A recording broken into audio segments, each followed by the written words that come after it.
So if someone acknowledges there's an absolute being, the supreme being in the world, there's moral absolutes. Let's say someone acknowledges that, but how do you argue for the particularities of Christianity? Because they might say, yes, there is some kind of God in the world, but all religions are basically equal: Christianity, Islam, Hinduism.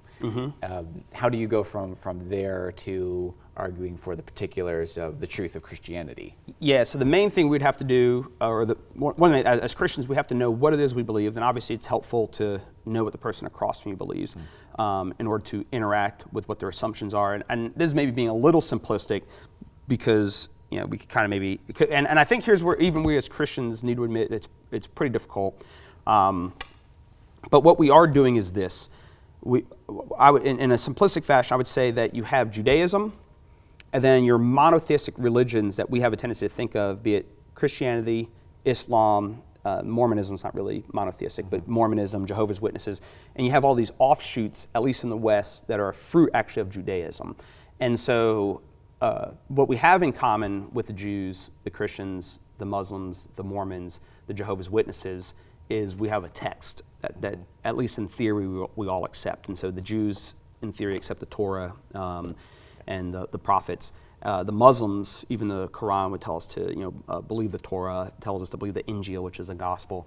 So when you go to sit down with another religion, especially the monotheistic offshoots of Judaism, the place where we want to argue is from our established common ground of that text. And so with the Jew, we want to go through the Old Testament and say, here's why Christ fulfilled the law and the prophets. And so our main apologetic in that context is explaining why Christ fulfilled the scriptures. And what you will find, to make the argument a little simple, is that just as Jesus said, you nullify the word of God with your traditions, as you interact with the average Jew, they don't want to interact with Moses. They want to interact with the traditions. And so, because if you take Moses seriously, well, we need a tabernacle, we need some priests, and we don't got those things. Why don't we have those things? And for Christians, we'd say destruction of Jerusalem in AD 70. Jesus is standing there, and about AD 33 says, hey, this whole system's coming down.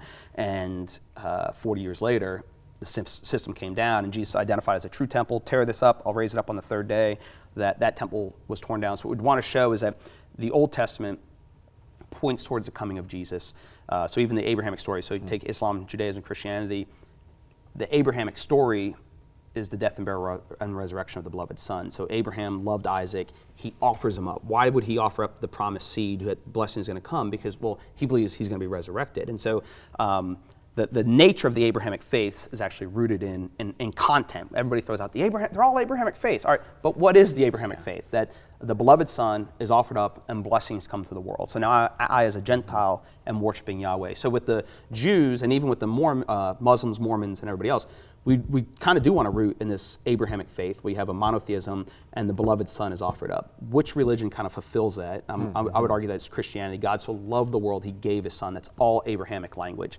So for the Jews, our main apologetic would show that their system is now closed with the destruction of Jerusalem. They don't have a priesthood. They'll never get the genealogies back for the priesthood. So as a system, it's closed in the sense that Old Testament Judaism, the Old Covenant, isn't coming back, but it's been fulfilled, as Jesus says. So Jesus said, I did not come to abolish the law and the prophets, but to fulfill it. So with the Jew, that's how I'd seek to argue, is how Christ has fulfilled their scriptures. With the Muslims, what I would seek to do is show their internal incoherence from the standpoint, and we always want to keep it real basic. So Islam comes up, people are like, oh, Muhammad's a pedophile. And they're like, well, if you're communicating to someone that may be at the end of a long discussion, that may be a place you want to go. But what you want is you have a group of people who don't understand the biblical doctrine of the Trinity or what Christians believe. They think they do because Muhammad talks about it. So what you want to do is communicate the gospel. And what is that gospel? So the gospel is the death, the burial, and resurrection of Christ. The Quran says that Jesus was not crucified, but someone who looked like him was crucified in his place. And so he was not crucified, dead, buried, and raised. So we'd want to do two things with the Muslim, is with, at least, and kind of simplistically, it's not a universal thing, but you want to point out that the Quran tells us to believe the gospel. And so trying to get them to ask them what the gospel is, they can't tell you because they have to say it's been corrupted and lost because someone who looked like Jesus, and the Christians immediately perverted it. But that's not, anybody who's kind of studied first century history knows right off the bat a bunch of Christians, the only Injil they knew was the death, the burial, and resurrection of Jesus. You know what I mean? There was no, for them, contrary gospel. So to say, well, it's just been corrupted is somewhat historically dishonest. Yeah. And it is a religious presupposition. Just as, oh, well, and that's where, you know, even for ourselves being honest, is we hear them make their historical argument, like, well, and they're like, oh, well, you guys are just fudging the facts because you're Christians and you want to interpret a certain way. But the historical facts do point that right off the bat, they're preaching the death, the burial, and resurrection of Christ. So if a group of people tells you to believe the gospel, tells you to believe the Torah, and tells you to believe the gospel, and then they contradict the law and they contradict the gospel. So they tell you to believe Moses. Moses says if someone comes along and preaches another, or if a prophet comes along and teaches something contrary to this, that person's a false prophet. Muhammad's over here, what is it, like basically 2,100 years later, about 2,000 years later, and he says, oh yeah, I'm a prophet in line with Moses and Jesus, but I contradict Jesus, I contradict Moses. So one of the ways I know Muhammad, Joseph Smith, Charles Taze Russell, Russell wasn't really a prophet, he's the Jehovah's Witnesses.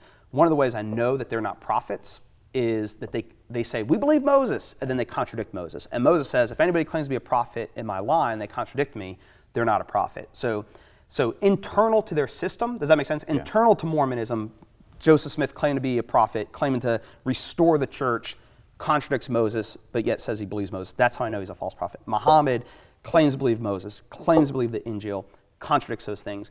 That's why I know that internally they're contradictory. So if I was to say I believe the Constitution, no right to bear arms, no free speech, no due process, you'd be like, well, you're not really much of a constitutionalist. You know what I mean? So you're not much of a prophet if you contradict. So on the kind of the monotheistic religions, what we're seeking to do is we do have common ground. Oftentimes we're afraid of that idea, but I realize like Islam is kind of a Christian heresy. Mormonism is a Christian heresy. So we kind of have a lot in common, although radical differences. Yeah. Now when it comes to your Eastern religions, they're not working with a personal being, they're not working with similar texts. But what we seek to do, and I think this is the main thing in all of our apologetic, be it the atheist, be it any religious person, anybody of any belief, and this isn't Jesus' point in this verse, but in Matthew 7, everybody knows, except for me. Everybody has Matthew 7 memorized, except for me. And Matthew 7 says, judge not, that you be not judged. But he says this, for with the judgment you pronounce, you will be judged. And with the measure you use, it will be measured to you. So any discussion you're having with somebody, what you're looking for and what you're listening for is the measure they use to judge something to be true or false. And then what you want to do is take that measure and hold them to it. And so that's even like why, kind of side going back a little bit on naturalism, is we want to take their naturalism, press it down upon them, and show why it's pretty faulty. So when the Hindu shows up and they say something along the lines of, these things are just illusion. It's Maya. It's all illusion. But then they also want to say all of reality is one.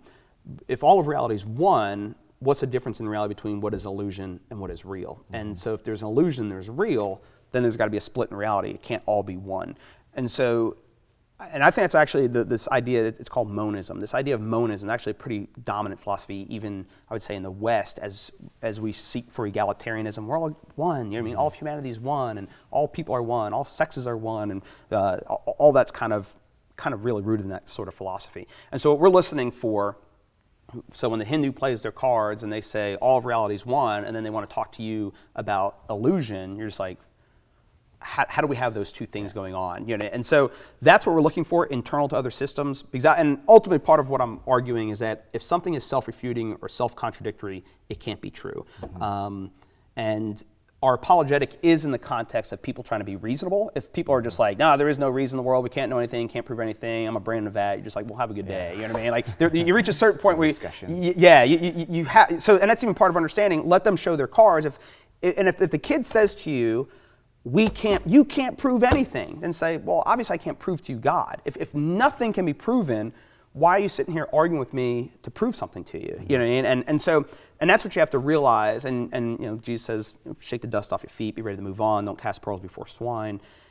Be aware of just the limits of what can take place. And you don't have to be this, early on, I felt like I had to be this hero and persuade everybody. And if I couldn't bludge them into that, nowadays I'm far more confident of like, I can share what we have, I can listen to a person, And I can pretty quickly discover if they're not after the truth, they're after the truth. And when they're not after the truth, and they want to be these hardcore, act like they're just being skeptical, and you realize, well, just not being in the least bit reality. When they turn on the TV at night, they don't watch TV the same way they interact with me. When they cross the street and they interact with anybody, they don't treat the world the same way they're treating me. Then I'm far more comfortable just backing out of the conversation, saying, have a good day. So.